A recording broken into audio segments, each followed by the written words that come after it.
ओम श्री परमात्मने नमः। अथैकादशोऽध्यायो। अर्जुन उवाच मदनुग्रहाय परमं गुह्यमध्यात्मसंज्ञितं यत्त्वयोक्तं वचस्तेन मोहोऽयं विगतो मम भवाप्ययो हि भूतानां श्रुतो विस्तरुषु मया त्वत्तकमलपत्राक्षो माहात्म्यमपि च व्ययम् एवमेतद्यथार्थ त्वमात्मानं परमेश्वर द्रष्टुमिच्छामि ते रूपम् ऐश्वरं पुरुषोत्तम मन्यसे यदि तच्छक्यं मया द्रष्टुमिति प्रभो योगेश्वर ततो मे त्वं दर्शयात्मानमव्ययम्। श्रीभगवानुवाच पश्य मे पार्थरूपाणि शतशोतसहस्रशः नानाविधानि दिव्यानि नानावर्णाकृतीनि च पश्यादित्यान् वसून् रुद्रान् अश्विनो मरुतस्तथा बहून्यदृष्टपूर्वाणि पश्याश्चर्याणि भारत एकस्थं जगत्कृष्णं पश्याद्य सचराचरं मम देहे गुडाकेश यच्चान्यद्रष्टुमिच्छसि न तु मां शक्यसे द्रष्टुम् अनेनैव स्वचक्षुषा दिव्यं ददामि ते चक्षु पश्य मे योगमैश्वरं। संजय उवाच एवमुक्त्वा तु राजन् महायोगेश्वरो हरिः दर्शयामास पार्थाय परमं रूपमैश्वरम् अनेकवक्त्रनयनम् अनेकाद्भुतदर्शनम् अनेकदिव्याभरणं दिव्यानेकोदतायुधम् दिव्यमाल्याम्बरधरं दिव्यगन्धानुलेपनं सर्वाश्चर्यमयं देवम् अनन्तं विश्वतोमुखं दिवि सूर्यसहस्रस्य भवेद्युगपत्युत्थिता यदि भासदृशे साक्षात् भासस्तस्य महात्मनः तत्रैकस्थं जगत्कृष्णं प्रविभक्तमनेकदा अपश्य देवदेवस्य शरीरे पाण्डवस्तथा ततः स विस्मयाविष्टो रुष्टरोमा धनञ्जय प्रणम्य शिरसा देवं कृताञ्जलिर्भाषत। अर्जुन उवाच पश्यामि देवांस्तव देवदेहे सर्वांस्तथा भूतविशेषसङ्गान् ब्रह्माणमीशं कमलासनस्थं ऋषींश्च सर्वानुरोगांश्च दिव्यान् अनेकबाहूदरवक्त्रनेत्रं पश्यामि त्वां सर्वतोऽनन्तरूपम् अनान्तं न मध्यं न पुनस्तवादिं पश्यामि विश्वेश्वर विश्वरूप किरीटिनं गदिनं च कृनं च तेजोराशिं सर्वतो दीप्तिमन्तं पश्यामि त्वां दुर्निरीक्षं समन्ताद्दीप्तानलार्कद्युतिमप्रमेयम् त्वमक्षरं परमं वेदितव्यं त्वमस्य विश्वस्य परं निधानम्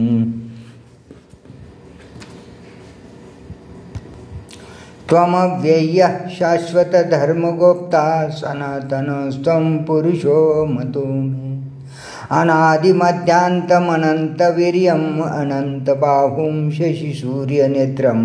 पश्यामि त्वां बहुदीप्तहुताशवक्त्रं स्वतेजसा विश्वमिदं तपन्तं द्यावा पृथिव्योरिदमन्तरं हि व्याप्तं त्वयैकेन दिशश्च सर्वाः दृष्ट्वाद्भुतं रूपमुग्रं तवेदं लोकत्रयं प्रवथितम् आत्मन् अमीहि त्वां सुरसङ्गा विशन्ति केचित् भीता प्राञ्जलयो गृह्णन्ति स्वस्तित्युक्तामर्षिसिद्धसङ्घाः स्तुवन्ति त्वां स्तुतिभिः पुष्कलाभिः रुद्रादित्या वसवो ये च साध्या विश्वेश्विनो मरुतश्चोष्मपाशो गन्धर्वयक्षासुरसिद्धसङ्गा वीक्षन्ते त्वां विस्मिताश्चैव सर्व रूपं महते बहुवक्त्रनेत्रं महाबाहु बहुबाहुरुपादं बहुदरं बहुद्रंष्ट्राकरालं दृष्ट्वा लोकाः प्रवथितास्तथा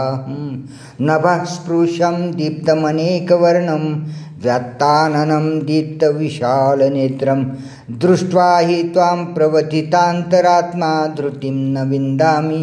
शमं च विष्णु द्रंष्टाकरालानि च ते मुखानि दृष्ट्वैव कालानलसन्निभानि दिशो न जाने न लभे च शर्मा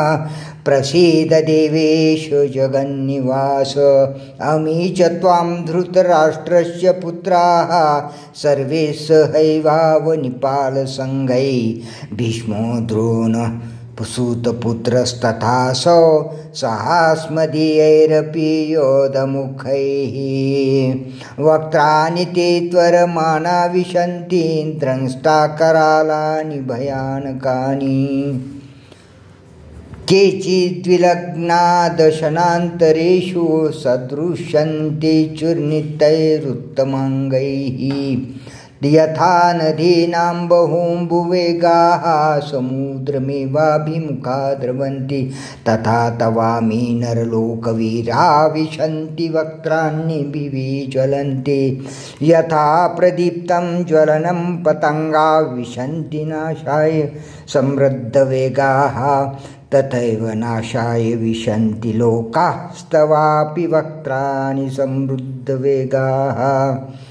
लीलिहस्य ग्रसमानः समन्ताल् लोकान् समग्रान् वदनैर्ज्वलद्भिः तेजोभिरापूर्य समस्त जगत्समग्रं भासस्तवोग्रा प्रतपन्ति विष्णु आख्याहि मे को भवानुग्ररूपो नमोऽस्तु ते देववर प्रसीद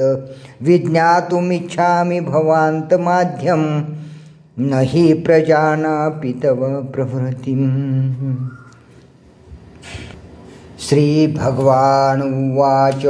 कालोऽस्मि लोकक्षयकृत् प्रवृद्धो लोकान् समाहर्तुमिह प्रवृत्तः ऋतेऽपि त्वां न भविष्यन्ति सर्वे व्यवस्थिताः प्रत्यनीकेषु योधाः तस्मात् त्वमुत्तिष्ठ यशो लभस्व जित्वा शत्रुं भुङ्क्ष्व राज्यं समृद्धं मयैवैते निहताः पूर्वमेव निमित्तमात्रं भव सव्यसाचिन् द्रोणं च भीष्मं च जयद्रथं च कर्णं तथान्यानपि योधवीरान् मया हस्त्वांस्तं जहिमा व्यतिष्ठा युद्धाश्वजेता शिरणे सपत्नान् सञ्जय उवाच यतच्छ्रुत्वा वचनं केशवस्य कृताञ्जलिर्वैपुमानः किरीटी नमस्कृत्वा भूय एवाव कृष्णं सद्गदं भीत प्रणम्य अर्जुन उवाच स्थाने ऋषिकेश तव प्रकीर्त्या जगत्पुरुषश्चत्यनुरज्यते च रक्षांश भीतानि दिशो द्रवन्ति सर्वे नमस्यन्ति च सिद्धसङ्गाः कस्माच्च तेन न मेरन्मात्मन् गरीयसे ब्रह्मणोऽप्यादिकर्त्रे अनन्तदेवेश जगन्निवास त्वमक्षरं सदसत्तत्परं यत् त्वमादिदेवः पुरुषपुराणस्त्वमस्य विश्वस्य परं निधानं वेत्तासि वेद्यं च परं च धाम त्वयां ततं विश्वमनन्तरूप वायुर्यमोऽग्निर्वरुणः शशाङ्क प्रजापतिस्त्वं प्रपितामहश्च नमो नमस्तेस्तु सहस्रकृत्वा पुनश्च भूयोऽपि नमो नमस्ते नमः पुरस्तादथ पृष्ठतस्ते नमस्तुते ते सर्वतैव सर्वा अनन्तवीर्यामितविक्रमस्त्वं सर्वं समाप्नोषि ततोऽसि सर्वः सखेति मत्वा प्रसभं यदुक्तं हे कृष्ण हे यादव सखेति अजानता महिमानं तवेदं मया प्रमादात् प्रणयेनवापि यच्चावहासार्थमसत्कृतोषि विहारशय्या सनभोजनेषु एकोऽथवाप्यच्युत तत्समक्षं तत्क्षामये त्वामहम प्रमेयम् पिता शिलोकस्य चराचरस्य त्वमस्य पूज्यस्य गुरुर्गरीयान् न त्वत्समस्त्यभ्यधिकः कुतोऽन्यो लोकत्रयेऽप्ये प्रतिम प्रभाव तस्मात् प्रणम्य प्रणिधाय कायं प्रसादे त्वामहमीशमीढ्यम् पितेव पुत्रस्य सखेव सख्यो प्रियप्रियार्यार्हसि देव सोढुम् अदृष्ट्वा पूर्वं रुषितोऽस्मि दृष्ट्वा भयेन च प्रवथितं मनो मे तदेव मे दर्शय देवरूपं प्रसीद देवेश जगन्निवास किरीटिनं गदिनं चक्रहस्तम् इच्छामि त्वां द्रष्टुमहं तथैव तेनैव रूपेण चतुर्भुजेन सहस्रबाहु भव विश्वमूर्ते श्रीभगवानुवाच मया प्रसन्नेन तवार्जुनेदं रूपं परं दर्शितमात्मयोगात् तेजोमयं विश्वमनन्तमाद्यं यन्मे त्वदन्येन न दृष्टपूर्वं